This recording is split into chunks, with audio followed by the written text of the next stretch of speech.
Austin. Nak, baliktad. Austin. Austin. Hello! So, ito yung activity namin ngayon sa aming third day dito sa Puerto Princesa, Palawan. Another island hopping. Ayan. And super enjoy na naman ng aking Junakis na si Austin.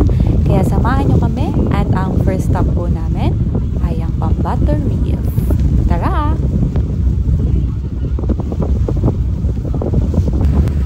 Yung totoo, mukha ba siyang masaya? So, ayan guys, nakarating na kami dito sa Pambato Reef. Ito yung unang stop nyo guys kapag nag-Honda Bay Island hopping kayo. So, ito yung famous na snorkeling site ng Honda Bay. Maraming mga corals dyan guys. So, pwede kayo mag-snorkeling dun sa may kubo. And, of course, pwede tayong mag-fish feeding dito. Yun nga lang ginawa namin activity dito kasi hindi ako makapag-snorkeling. Lalo naman si Austin. So, nagpakain lang kami ng isda dito. Nag-enjoy naman siya. Ayan, magdala lang kayo ng mga tinapay para mapakain nyo ang mga fishy. Ayun. Fish? Gusto mo makita yung fish? Wala tayong pagkain? Kain ka din. Pagis mo.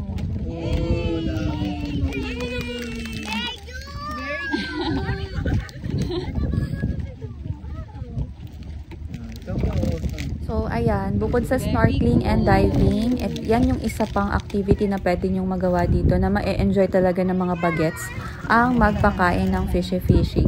Kita nyo naman si Austin, very proud sa kanyang sarili na nagpakain siya ng isda. Very good!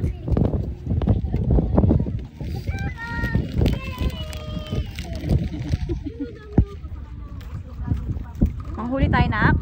Gusto mo manghuli tayo?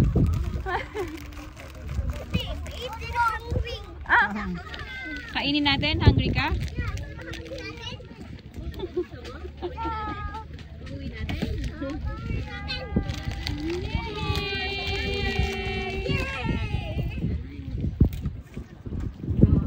Dami yun.